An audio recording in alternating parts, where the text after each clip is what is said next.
तो पिछले एपिसोड में हमने देखा था कि जंगल में बेगजोंग और योरम वे लोग सोए हुए थे, जहाँ पर तभी बेगजोंग उठकर योरम को देखने जाता है। जहाँ पर तभी उसे जंगल में कुछ भेड़िए दिखाई देते हैं, जहाँ उनको देख बेगजोंग कुछ आग की मसाल लेकर उनसे फाइट करने के लिए रेडी हो जाता है। जहाँ पर वे भेड़िए उस पर अटैक करने के लिए आगे बढ़ते हैं, लेकिन वे अचानक से पीछे हट जाते हैं, जो देखकर बेगजोंग भी हैरान रह जाता है। जिसके बाद उसका डॉग उसके पीछे भौंकने लगता है। तभी बेगजोंग अपने पीछे मुड़कर देखता है, जहाँ पर उसे एक टाइगर दिखता है जो अपने मुंह में एक बर्ड को दबोचे हुए था। यहाँ उस टाइगर को देख बेगजोंग थोड़ा घबरा जाता है, जिसके बाद वो अपने दोनों बुच्चर को निकालकर उससे फाइट करने के लिए रेडी हो जाता है। वहीं सीन शिफ्ट होता है और हम मेंशन में सोही के रूम को देखते हैं, जहाँ पर रूम के बाहर गार्ड पहरा दे रहे होते हैं। तभी अंदर सोही अपने बेड पर सोई होती है, जहाँ पर सोही डोल्सो को बोलती है कि तुम वहाँ पर क्यों बैठे हो, मेरे पास आकर सो जाओ। जो सुनकर डोल्सो बोलता है कि मैडम मैं आपके बेड में कैसे सो सकता हूँ। तो सोही उसे बोलती है कि इसे मेरा एक ऑर्डर समझो। तो ये सुनकर डोल्सो बोलता है कि ठीक है। जहाँ पर सोही उसे बोलती है कि अपने कपड़े निकालो और जल्दी से आ जाओ। जिसके बाद डोल्सो सोही के पास आकर सो जाता है, जहाँ सोही बोलती है कि डोल्सो चलो तुम्हारा हाथ मेरे सिराने पर रखो। जहाँ वो उसे बोलती है कि डोल्सो तुम्हारे साथ मुझे ऐसा लगता है कि जैसे कि मैं शादीशुदा हूँ। जो सुनकर डोल्सो और सोही अपने बाकी के कपड़े निकाल लेते हैं, जहाँ पर सोही बोलती है कि हस्बैंड प्लीज मुझे गले लगा लो। और ये सुनते ही डोल्सो बिना टाइम गवाए उसे अपनी बाहों में ले लेता है। जिसके बाद वो उसके साथ मजे करने लगता है, जहाँ वो सोही को बोलता है कि माय लेडी आप मेरे घोड़े के ऊपर सवार हो जाओ। जिसके बाद सोही वैसा ही करती है। वहीं दूसरी तरफ हम बेगजोंग को देखते हैं, जो उस टाइगर के सामने आकर अपने बुच्चर को निकाल लेता है। जिसके बाद वो उस टाइगर पर अटैक करने जाता है, लेकिन योरम वहाँ पर आकर उसे ऐसा करने से रोक लेती है। जो देखकर बेगजोंग बोलता है कि तुम क्या कर रही हो, ये बहुत ही डेंजर है, तुम पीछे जाओ। तो योरम उसे बोलती है कि मुझे नहीं लगता कि वो हम पर हमला करने की कोशिश कर रहा है। जहाँ ये सुनकर बेगजोंग बोलता है कि हाँ मुझे भी ऐसा लग रहा है कि ये हमसे कुछ कहना चाहता है। जिसके बाद वे टाइगर की तरफ देखते हैं, जहाँ वो टाइगर कहीं जा रहा होता है। जो देखकर योरम बोलती है कि हमें इसका पीछा करना चाहिए। जिसके बाद वे लोग जंगल के डीप एरिया में आ जाते हैं। तभी योरम को वहाँ पर किसी की आवाज आती है, जहाँ वो एक बड़े से गड्ढे के पास जाकर देखती है, तो उसे वहाँ पर एक टाइगर का बच्चा नीचे गिरा दिखाई देता है। जहाँ ये देखकर योरम बोलती है कि लगता है ये टाइगर हमें उसकी हेल्प करने को बोल रही है। जिसके बाद योरम उस गड्ढे के अंदर जाकर उस बेबी टाइगर को बाहर निकाल लेती है, जहाँ पर वो बेबी टाइगर योरम के पास आकर उसे प्यार करता है। वहीं योरम उसे देख बोलती है कि ये कितना प्यारा है। जिसके बाद वो बेबी टाइगर अपनी माँ के साथ वहाँ से चले जाता है। जहाँ पर ये देख बेगजोंग बोलता है कि योरम रियल में एक अच्छी लड़की है, काश वो मेरे साथ मेरे ग्रुप में होती तो अच्छा होता। वहीं इसके बाद सीन शिफ्ट होता है और हम डोल्सो को देखते हैं, जहाँ पर सोही उसके घोड़े पर बैठकर सवारी कर रही थी। जहाँ तभी सोही बोलती है कि क्या तुम इसी तरह से घोड़े की सवारी करते हो। तो डोल्सो उसे हाँ बोलता है और बोलता है कि मैडम सोही आप बहुत ही स्लो चल रहे हो, आपको थोड़ा फास्ट होना पड़ेगा। जो सुनकर सोही बिल्कुल वैसा ही करती है, जहाँ उसे ऐसा लगता है कि जैसे वो किसी बड़े से घोड़े के ऊपर बैठकर उसकी सवारी कर रही है। वहीं दूसरी तरफ हम सियोंग को देखते हैं, जो अपने सर्वेंट से बोलता है कि सुबह होते तक ऐसे ही पहरा दो। जिसके बाद वो उनसे पूछता है कि क्या तुम्हें कुछ अजीब लगा है। तो सर्वेंट उसे बताता है कि मुझे लगता है ये छोटी सी बात है, लेकिन मैडम के रूम से एक अजीब सी आवाज सुनाई देती है। जो सुनकर सियोंग मैडम के रूम की तरफ जाने लगता है। वहीं हम 1 घंटे पहले का सीन देखते हैं, जहाँ पर सुरीन जंगल से वापस लौटती है, जहाँ वो उस सर्वेंट को देखकर बोलती है कि तुम यहाँ पर क्या कर रहे हो। जो सुनकर वो सर्वेंट बोलता है कि मैडम मुझे मास्टर सियोंग ने यहाँ पर पहरा देने को बोला है, क्योंकि उन्होंने यहाँ पर किसी को रात में घूमते देखा है। जो सुनकर सुरीन बोलती है कि शायद ये डोल्सो हो सकता है। वहीं इसके बाद सुरीन अपने कमरे में जाती है, जहाँ वो देखती है कि सोही और डोल्सो दोनों मजे कर रहे हैं। इसके बाद वो बोलती है कि शायद इन लोगों को पता नहीं कि बाहर एक गार्ड भी मौजूद है। जो देखकर वो उस गार्ड को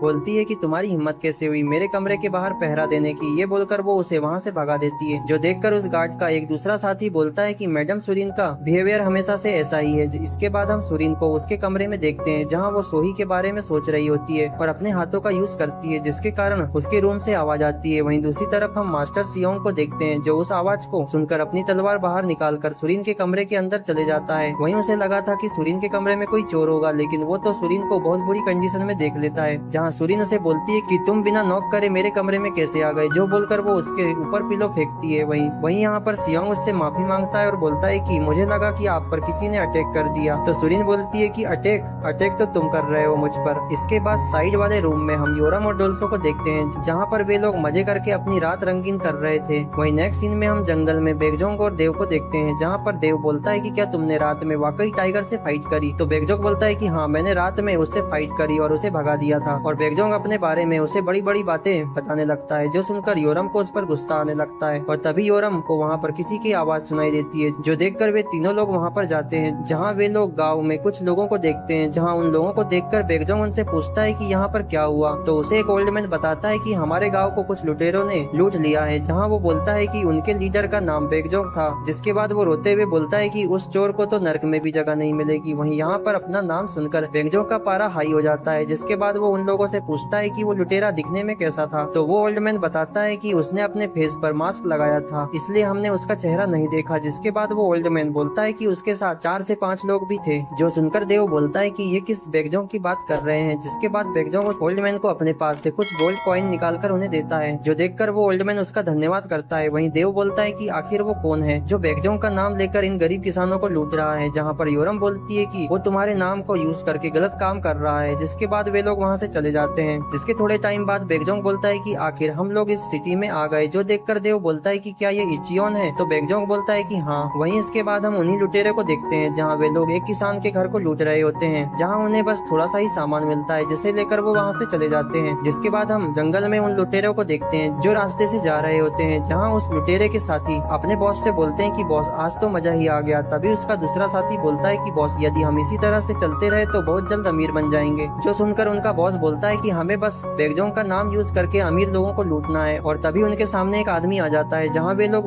उसे बोलते हैं कि आखिर तुम कौन हो। तो वो आदमी बोलता है कि तुम तो एक नकली बेगजोंग हो, वैसे मैंने तुम्हें ढूंढने में काफी मेहनत करी है। जो सुनकर उनका बॉस बोलता है कि ये तुम क्या बकवास कर रहे हो, मैं ही असली बेगजोंग हूँ। ये बोलकर वो अपने साथियों को उसे मारने के लिए बोलता है, जहाँ वे लोग उस आदमी को मारने जाते हैं, लेकिन वो आदमी उन लोगों को बड़े ही आसानी से हरा देता है। जो देखकर वो लुटेरा अपनी तलवार निकालकर चियोबी के ऊपर अटैक कर देता है। जो देखकर चियोबी उसे बोलता है कि मुझे पता है कि तुम बेगजोंग नहीं हो, इसलिए मेरे पास तुम्हारे लिए एक ऑफर है। यदि तुम एक असली बेगजोंग बनना चाहते हो तो मेरे साथ मिलकर उस बेगजोंग को मारने में हेल्प करो। जो बात सुनकर वो लुटेरा रुक जाता है। इसके बाद हम डोल्सो को देखते हैं, जहाँ उसे सुरीन ने बुलाया होता है। जिसके बाद सुरीन डोल्सो के सिर पर एक स्टिक से मारती है और बोलती है कि तुम रात में सोई के कमरे में ऐसा क्यों करते रहते हो, क्या तुम्हें अपनी जान की परवाह नहीं है। तो ये सुनकर डोल्सो बोलता है कि मैडम आप ये क्या बोल रही हो। तो सुरीन बोलती है कि मुझे सब पता है कि तुम्हारे और सोई के बीच में क्या चल रहा है, तो तुम मुझसे झूठ नहीं बोलना। जहाँ वो उसे बताती है कि यदि कल मैं होती तो तुम्हें कल सियोंग पकड़ लेता, इसलिए वो डोल्सो को बोलती है कि आज से मेंशन की और कभी मत आना। और बोलती है कि यदि मैंने तुम्हें अगली बार मेंशन में देखा तो मैं तुम्हें मार डालूंगी। जो सुनकर डोल्सो बोलता है कि ठीक है मैडम, मैं आपसे मेंशन की तरफ नहीं आऊंगा। जिसके बाद सुरीन वहाँ से चले जाती है। वहीं इसके बाद हम इचियोन सिटी को देखते हैं, जहाँ पर सोही लेडी क्वीन को लेटर देकर उससे माफी मांगती है और बोलती है कि हमारी मैडम ने मुझे आपको ये लेटर देने बोला था। जहाँ वो लेडी योरम से बोलती है कि मुझे ये कहना पड़ेगा कि उसने एक ब्यूटीफुल मैसेंजर को यहाँ पर भेजा है, जहाँ वो उस लेटर के लिए योरम का धन्यवाद करती है। जिसके बाद वो लेडी योरम को बोलती है कि तुम भूखी हो, इसलिए मैंने तुम्हारे लिए खाना बनवाया है। जहाँ योरम अपने सामने इतना सारा खाना देखकर खुश हो जाती है। जिसके बाद वो अंकल के सिखाए हुए तरीके से खाना खाने लगती है। जो देखकर वो लेडी योरम से बोलती है कि लगता है तुम काफी भूखी लग रही हो। जहाँ वो योरम को आराम से खाना एंजॉय करने का बोलती है। जिसके कुछ टाइम बाद योरम देव के पास आती है और बोलती है कि उन्होंने मुझे बहुत सारे गिफ्ट दिए हैं। जो देखकर देव खुश हो जाता है। जहाँ तभी बेगजोंग वहाँ आकर योरम के सारे गिफ्ट को ले लेता है। वहीं ये देखकर योरम को उस पर बहुत गुस्सा आता है। जहाँ बेगजोंग उस बैग को खोलकर देखता है और उसे वहाँ पर कुछ गहने और मेकअप का सामान मिलता है। जिसके बाद योरम उसे बोलती है कि ये तुम्हारे कोई काम का नहीं है। तो बेगजोंग बोलता है कि कोई बात नहीं, मैं इन्हें बेचकर पैसे कमा लूंगा। और तभी उस मार्केट में हम चियोबी को देखते हैं, जो उन लोगों पर छिपकर नजर रखता है। जहाँ वो बोलता है कि बेगजोंग मैंने आखिर तुम्हें ढूंढ ही लिया। वहीं दूसरी तरफ हम योरम को देखते हैं, जो रोते हुए बेगजोंग से अपना सामान वापस लेने की कोशिश करती है। तो बेगजोंग उसे रोता देख उसे मेकअप का सामान देता है, जो लेकर योरम खुश हो जाती है। जिसके बाद हम वहाँ पर उसी नकली बेगजोंग को देखते हैं, जो चियोबी से बोलता है कि आखिर हम उसे कब मारने वाले हैं। तो चियोबी बोलता है कि उसे थोड़ा इस मार्केट से दूर जाने दो। वहीं नेक्स्ट सीन में हम डोल्सो को देखते हैं, जो कि रात में सोया होता है, जहाँ पर उसे मैडम सोई के बारे में ख्याल आ रहे होते हैं। जिसके बाद वो बोलता है कि मैं एक सर्वेंट बनकर क्यों पैदा हुआ, मुझे तो किसी जनरल के यहाँ जन्म लेना था, जिससे मैं मैडम सोई के करीब रहता। जहाँ तभी डोल्सो को यूंग दिखता है, जो रात के अंधेरे में कहीं जा रहा होता है। जो देखकर डोल्सो बोलता है कि आखिर ये आधी रात को कहाँ जा रहा है। जो देखकर वो उसके पीछे जाने लगता है। वहीं इसके बाद हम यूंग को देखते हैं, जो रात में इयोन के साथ जंगल में मंगल करने के लिए आया होता है। वहीं इसके बाद सीन शिफ्ट होता है और हम जंगल में योरम और बेगजोंग को देखते हैं, जहाँ वे लोगों को चलते चलते रात हो गई थी। जो देखकर योरम बोलती है कि हमें रात के लिए कोई जगह ढूंढनी चाहिए। जिसके बाद वे लोग एक पहाड़ के पास आकर रुक जाते हैं। वहीं पर बेगजोंग को ऐसा लगता है कि कोई उन लोगों का पीछा कर रहा है, इसलिए वो उन दोनों को बोलता है कि तुम दोनों मेरे पीछे आ जाओ। तो ये सुनकर देव बोलता है कि ब्रदर क्या बात है, क्या फिर से कोई टाइगर आ गया है। और तभी बेगजोंग अपने दोनों बुच्चर को निकालकर बोलता है कि आखिर तुम लोग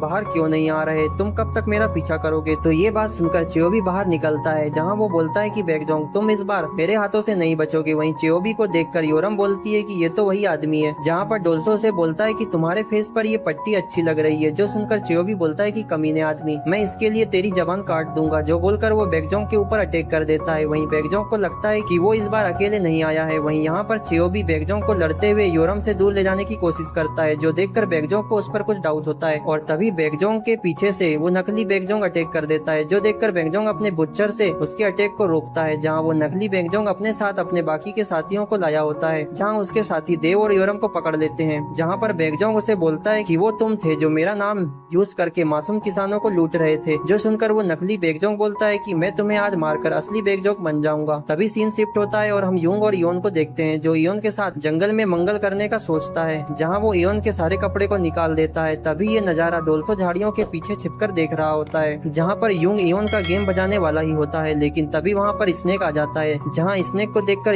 यूंग वहाँ से 9-2-11 हो जाता है। वहीं पर इयोन उस स्नेक को देखकर वहाँ से भागने लगती है, जहाँ भागते हुए उसका पैर एक पत्थर से टकरा जाता है, जिसके कारण वो नीचे गिर जाती है। जहाँ वो स्नेक इयोन को काटने ही वाला होता है, तभी वहाँ पर डोल्सो आ जाता है और उस स्नेक को पकड़ लेता है, जहाँ वो स्नेक डोल्सो के सामान पर काट देता है। जिसके बाद डोल्सो इयोन से बोलता है कि क्या तुम ठीक हो? तो इयोन डोल्सो से बोलती है कि आपको उस स्नेक ने काट लिया है। जिस पर डोल्सो बोलता है कि कोई बात नहीं, वो एक जहरीला स्नेक नहीं था। जो सुनकर इयोन बोलती है कि नहीं, वो एक जहरीला स्नेक था। जहाँ ये सुनकर डोल्सो परेशान हो जाता है। जिसके बाद इयोन वहाँ पर बोलती है कि हमें अभी के अभी उसके पॉइजन को बाहर निकालना होगा। ये बोलकर वो उसके कपड़े निकालने लगती है। जिसके बाद वो उसके सामान को चूसकर उसके पॉइजन को बाहर निकालती है। जिसके बाद इयोन डोल्सो से बोलती है कि क्या तुम्हें अब ठीक लग रहा है? तो डोल्सो बोलता है कि हाँ, मुझे अच्छा लग रहा है। तो ये सुनकर इयोन बोलती है कि ये तो अच्छी बात है। जिसके बाद वे दोनों वहाँ से जाने लगते। वहीं नेक्स्ट सीन में हम यूंग को देखते हैं, जहाँ पर वो एक लकड़ी लेकर उसी जगह पर आता है जहाँ उसे इयोन नहीं दिखती। जो देखकर वो बोलता है कि मुझे इयोन को उस कंडीशन में छोड़कर नहीं जाना था। जिसके बाद वो बोलता है कि ऐसा मेरे साथ ही क्यों होता है। जहाँ वो उस स्नेक पर गुस्सा करता है और बोलता है कि मुझे वो स्नेक मिल जाए, मैं उसके टुकड़े टुकड़े कर दूंगा। जिसके बाद यूंग वहाँ से घर की ओर जाने लगता है। वहीं वो बोलता है कि इयोन मेरा बहुत ही ध्यान रखती है, इसलिए मुझे उससे शादी कर लेनी चाहिए। और इसी के साथ ये एपिसोड एंड हो जाता है।